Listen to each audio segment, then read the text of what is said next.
নমস্কাৰ প্ৰিয় দৰ্শকসকল, আপোনালোকে চাবলৈ আৰম্ভ কৰিছে আসাম লাইভ 7 আৰু কেমেৰা পাৰ্চন বৈদ্যুজ্য ভূঞাৰ সহযোগত মই বিকাশ। প্ৰিয় দৰ্শকসকল, আমি আজি উপস্থিত আছোঁ, আপোনালোকে দেখিছে 295 নং মিৰিচুতীয়া প্ৰাথমিক বিদ্যালয়ৰ সন্মুখত। দেখিছে ছাত্ৰ ছাত্ৰীসকল আছে, শিক্ষক শিক্ষয়িত্ৰীসকল আছে আৰু এই পথটোৰে পথাচাৰী অহা যোৱা কৰি আছে। পথটোৰ অৱস্থা আপোনালোকে দেখিছে।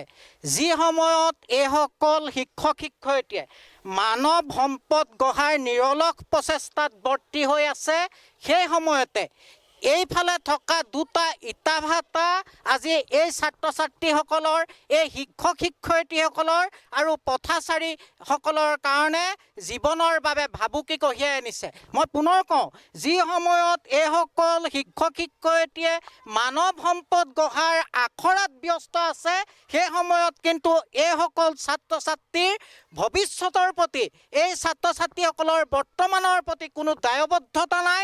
এই বনিয়া গোষ্ঠী দুটাকৈ ইটা ভাটা আছে, এই ইটা ভাটাৰ মালিক পক্ষই কিন্তু কেতিয়াও চিন্তা কৰা নাই এই ছাত্ৰ ছাত্ৰীসকলৰ বৰ্তমান আৰু ভৱিষ্যতক লৈ।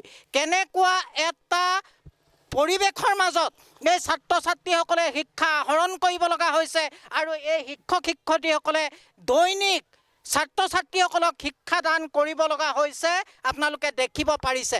আপোনালোকে আমাৰ ভিডিঅ'সমূহত দেখিছে, ইয়াত অহৰহ ডাঙৰ ডাঙৰ ট্ৰাক অহা যোৱা কৰে আৰু ধূলিৰ মাজত এক কথাত যদি আমি ক'বলৈ যাওঁ, ধূলিৰ মাজত এই ছাত্ৰ ছাত্ৰীসকলে দৈনিক শিক্ষা আহৰণ কৰিব লগা হৈছে। আতংকিত হৈ পৰিছে অভিভাৱক অভিভাৱিকাসকলৰ। কালিলৈ এই ছাত্ৰ ছাত্ৰীসকলে এনেকুৱা পৰিৱেশত যদি সদায় শিক্ষা আহৰণ কৰিব লগা হয়, এওঁলোকে নিশ্চিতভাৱে ৰুগীয়া হ'ব লগা সম্ভাৱনাও আহি পৰিছে। শিক্ষক শিক্ষয়িত্ৰীসকল আছে, মই অকণমান ছাৰ বাইদেউসকলক অকণমান আগবাঢ়ি আহিবলৈ ক'ম, আহ্বান জনাইছোঁ। কি ক'ব, এই স্কুলখনতে আপুনি, বিদ্যালয়খনতে শিক্ষকতাত আপুনি বৰ্তি হৈ আছে, কেনেধৰণৰ পৰিৱেশ? হয়, সঁচাকৈ বৰ অসুবিধাৰ সন্মুখীন হৈছোঁ। গাড়ী অহা যোৱা কৰি থাকে, গোটেই আপুনি পৰিৱেশটো চালে দেখিব, এখন পূৰা সেউজীয়া এখন বগা হৈ গৈছে ধূলিয়ে। ছাত্ৰ ছাত্ৰীসকলে ইয়াতে শিক্ষা গ্ৰহণ কৰে আৰু তেওঁলোকৰ যিটো মধ্যাহ্ন ভোজনৰ যিটো খাদ্য দিয়া হয়, তাতো পূৰা ধূলি পৰি যায়, খোৱাও অশান্তি হৈ যায় সিহঁতৰ। বহুত অসুবিধাৰ সন্মুখীন হৈ আছোঁ আমি।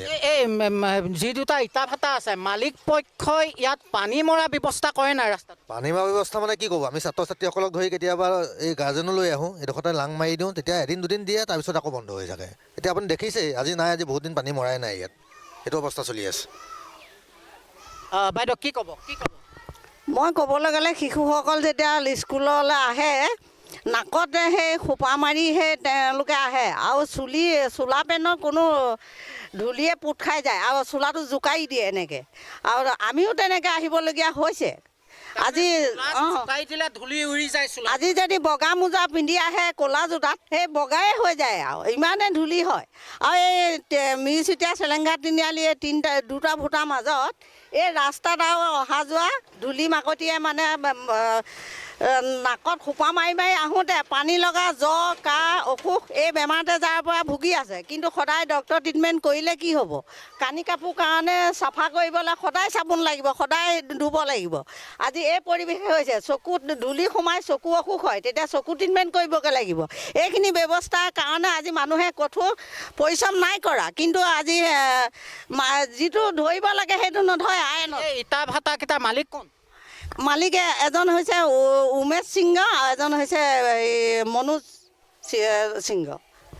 মই প্ৰধান শিক্ষয়িত্ৰী বাইদেউক অকণমান আগবাঢ়ি আহিবলৈ অনুৰোধ জনাইছোঁ। কি ক'ব বাইদেউ, দৈনিক এনেকুৱা এটা পৰিৱেশৰ মাজত শিক্ষাদান কৰি থাকিব লগা হৈছে, ছাত্ৰ ছাত্ৰীসকলৰ বাবে শংকা আহি পৰিছে, হয়তো এওঁলোক ৰুগীয়া হোৱাৰ সম্ভাৱনা আছে, কি ক'ব? এইটো মানে প্ৰতিদিনাই ধৰি লওক ধূলি, মানে মই আহোঁ ল'ৰা ছোৱালীক চাফা কৰিবলৈ কওঁ, গোটেই ধূলিমুক্ত হৈ যায়। তাৰপাছত ইহঁতৰ অসুখ বিসুখ বেছি হয়, মানে পানী লগা, কাহ, জ্বৰ তেনেকৈ স্কুলত মানে প্ৰায় ল'ৰা ছোৱালী অসুখৰ কাৰণে স্কুললৈ আহিব নোৱাৰে। মানে তেনেকুৱা অসুবিধা কিছুমান, পঢ়ুৱাবলৈ লওঁ ধৰি লওক গোটেই ধূলি, মানে গাড়ী এখন যোৱাৰ লগে লগে ধূলি মানে হয়, সেই তেতিয়া অলপ অসুবিধা হয় মানে ল'ৰা ছোৱালী পঢ়ুৱা মেলা। এই বহুত অসুবিধাৰ কাৰণে তাৰপৰা তেনেকৈ ৰাইজকো মাতোঁ, ৰাইজক মাতি আনি ইয়াত লাং মাৰি দিওঁ। লাং মাৰি দিলে ধৰি লওক দুদিনমানৰ কাৰণে পানীটো দিয়ে, তাৰপাছত আকৌ নাইকিয়া হৈ যায়। এতিয়া আজিতো দিয়াই নাই পানী, ধৰি লওক পানী দিলে অকণমান হেৰি হয়, তাৰপৰা এই নেটখন দিলে, নেটখনো সেয়া ফালিলে।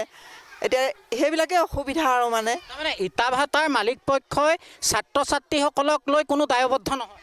দায়বদ্ধ মানে নহয় বুলি এতিয়া এটা ভাটাৰ, মই ভাটাটোৰ মালিকজন চিনি নাপাওঁ, এই নেটখন দিলেহি ধূলি নিৰাময়ৰ কাৰণে ধৰি লওক। এতিয়া সেইখনহে দিছে, সেইখনেনো কিমান মানে ৰাখিব, আৰু বিশেষ অন্য একো কৰা নাই। প্ৰিয় দৰ্শকসকল, এনেদৰেই আপোনালোকে অনুভৱ কৰিছে যে এই মালিকৰ, এই ইটা ভাটা দুটা মালিকৰ সন্তানে হয়তো ডাঙৰ বিদ্যালয়ত পঢ়িছে। তেওঁলোকে অনুভৱ নকৰিব যে এই ছাত্ৰ ছাত্ৰীসকলো আমাৰ দেশখনৰ ধৰণী। এই ছাত্ৰ ছাত্ৰীসকলেও ভৱিষ্যতে ইয়াৰ পৰা পঢ়া শুনা কৰি গৈ দেশৰ ভাল নেতৃত্ব বহন কৰিব পাৰিব পাৰে, কিন্তু এওঁলোক দায়বদ্ধ নহয়।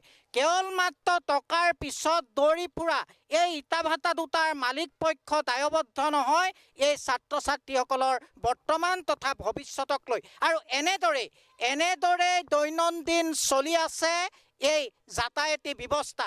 পুনৰ কৈছোঁ, ইয়াত পানী মৰাৰ বাবে বিদ্যালয়ৰ শিক্ষক শিক্ষয়িত্ৰী, অভিভাৱক, ছাত্ৰ ছাত্ৰীয়ে প্ৰতিবাদ কৰিব লগা পৰিৱেশৰ সৃষ্টি হৈছে। চাওক, নিজৰ সুৰক্ষাৰ কাৰণে যেতিয়া ছাত্ৰ ছাত্ৰী ৰাজপথত নামিব লগা হয়, তেনেহ'লে এই শিক্ষা ব্যৱস্থা কোন দিশে ধাৱমান শিক্ষামন্ত্ৰীয়ে নিশ্চয়কৈ অনুভৱ কৰিব পাৰিব। এতিয়া প্ৰশ্ন হ'ল, এই মালিক পক্ষক নাকি লগাব কোনে? শিক্ষামন্ত্ৰী মহোদয়ৰ আমি দৃষ্টিগোচৰ কৰিব বিচাৰিছোঁ যে কেৱল মাত্ৰ আপোনালোকে কাগজে কলমে মিটিঙে বহুত ডাঙৰ বক্তৃতা দি ছাত্ৰ ছাত্ৰীসকলৰ শৈক্ষিক উত্তৰণৰ কথা কৈ থাকিলে নহ'ব, তেওঁলোকৰ ভৱিষ্যতৰ সুৰক্ষাৰ কথা কৈ থাকিলে নহ'ব। কাৰ্যত আপোনালোকে কি কৰিছে? এয়াই হৈছে আজি এক বৃহত্তৰ আৰ্হি। গতিকে পুনৰ কৈছোঁ, আমি এই সংবাদটোৰ জৰিয়তে হালুৱাটিংবাসী, আমগুৰিবাসী তথা চৰকাৰৰ দৃষ্টি গোচৰ কৰিব বিচাৰিছোঁ যে অনতিপলমে এই ছাত্ৰ ছাত্ৰীসকলৰ স্বাস্থ্যৰ প্ৰতি লক্ষ্য ৰাখি, এই ছাত্ৰ ছাত্ৰীসকলৰ শৈক্ষিক ভৱিষ্যতৰ প্ৰতি লক্ষ্য ৰাখি এই মালিক পক্ষক নাকি লগাওক। অন্যথা অনাগত দিনত হয়তো আমি হেৰুৱাব লাগিব আমাৰ দেশৰ বহু সম্ভাৱনাময় ভৱিষ্যত। চাই থাকিব আছাম লাইভ 7। ধন্যবাদ।